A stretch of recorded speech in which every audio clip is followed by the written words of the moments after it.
Hello, welcome to Any Answers Answered for May 2021. As ever, Tim and I will have a look at a couple of questions from the pages of Any Answers. And our first question this month, Tim, relatively straightforward question, I think. This is a question from Torsten Orr, who asked the question, where a client has received self-employed income support scheme grants. Their client has had zero self-employment income for the year and incurred very low costs, maybe a couple of £100, and has received £4,715 of self-employed income support. The question is it possible to claim the £1,000 trading allowance against that £4,715? Well, what an interesting question. And I had to do a bit of research myself, although I was helped by some of the 14 answers to date that have been posted by various contributors to AccountingWEB. And the simple answer is no, it cannot be claimed. The trading allowance, of course, and there's a parallel property income allowance of £1,000 was introduced a few years ago as a simplification. And if you have relatively low expenses, then instead of claiming the actual expenses against your trading profit or against your property income, you can claim the allowance of £1,000. Now, looking at some of the responses, initially, one of the responses was, I'd be surprised if you can get the trading allowance because the SEISS grant is not trading income. And that indeed is the case. Although, as Tax Dragon then points out, Schedule 16 of the Finance Act 2020 makes the grants a profit of the business.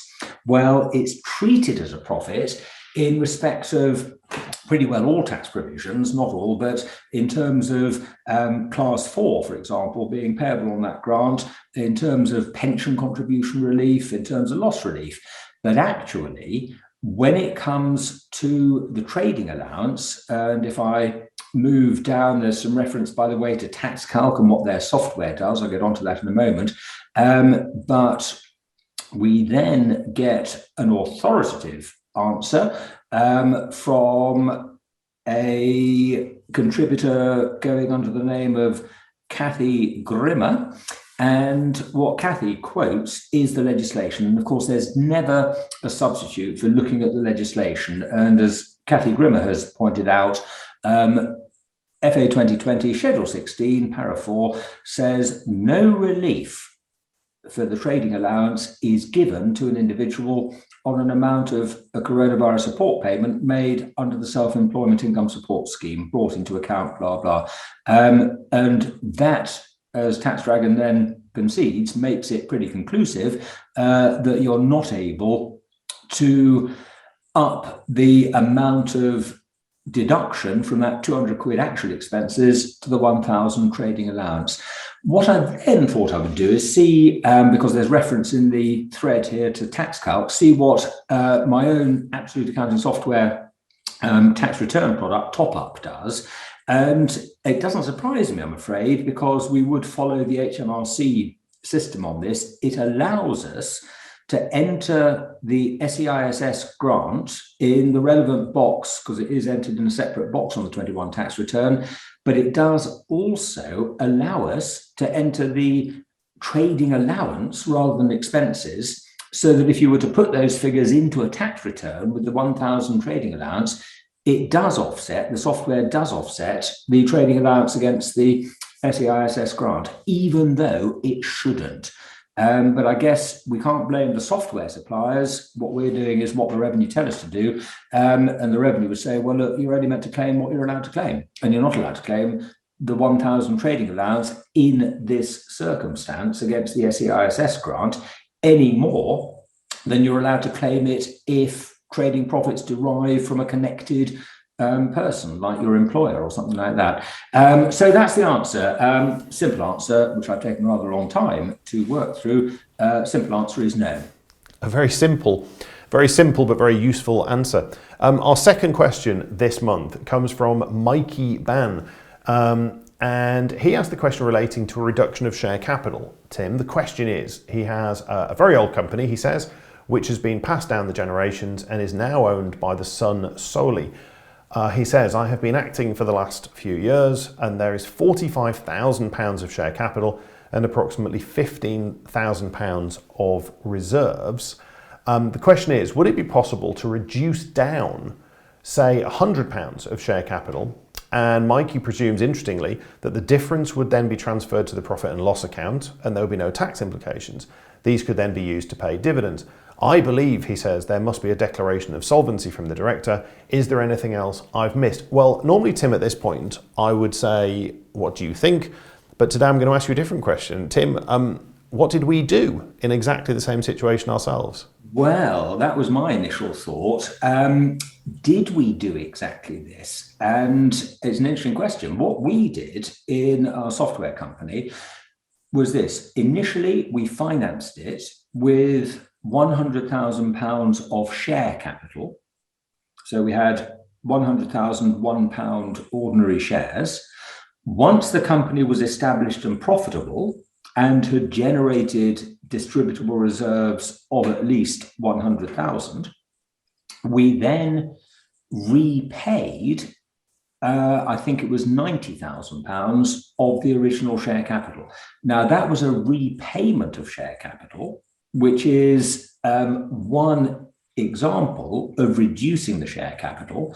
And of course, when we did that, there was no immediate tax implication because we were simply repaying the shareholders what they'd originally invested in the company. So that came out completely free of tax.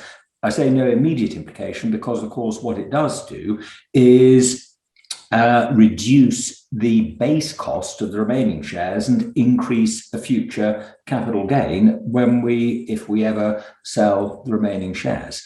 But in the example that Mike Igban has put up in this question, it seems as though we're not talking about a repayment of share capital, nor are we talking about a purchase of own shares by the company, which is taxed in a different way. What we're talking about is a straightforward reduction of capital, with the double entry being debit the share capital account and credit distributable reserves in order then to pay out a later dividend. And there are, of course, legal company law requirements that need to be gone through, and a declaration of solvency, etc., which we went through when we did our repayment. But again, that was different. But from a tax perspective, there won't be any immediate tax consequence on a reduction of share capital. The tax consequence would only arise when amounts are paid out to the shareholders. In this case, there's just the one shareholder, the son. Now, what subsequently emerged, if you go down the thread, Mikey Ban gave a bit more info. When the shares were passed from father to son, the present shareholder, there was a joint holdover election for relief on gifts of business assets. And so the base cost of the shares will have been reduced by the amount of any gain that would have arisen on a disposal at market value at the time of the gift from father to son. And that would mean that if the son had then organised a repayment of capital in the way that you and I did, there would then be triggered what could potentially be a significant capital gain, being effectively the gain deferred when the shares were passed down with the benefit of a holdover election. And if instead, as Mikey Ban is suggesting, the company simply reduces the share capital and increases distributable reserves, then the held over gain will remain attached, if you like, to the remaining share capital. And that would then crystallize on a later disposal of the remaining, was it 100 shares, I think they were going to have left over. But you then have the distributable reserves, which could then be paid out as dividends, and subject, of course, to dividend tax, but could be paid out gradually over a number of years, depending on the son's tax profile. So an interesting question, and it does demonstrate that there is often more to this type of transaction or circumstance than initially meets the eye. and also shows the importance of looking at the whole history of the share ownership position. We can't just look at the current position, we need to look at the whole history, because something, as you say, something like a holdover relief claim can have huge implications on what you can and can't do as a result. Hopefully useful. 2 questions as ever, and do keep posting on the pages of Any Answers, and perhaps next month it will be your questions that Tim and I are having a look at. But for today, bye-bye.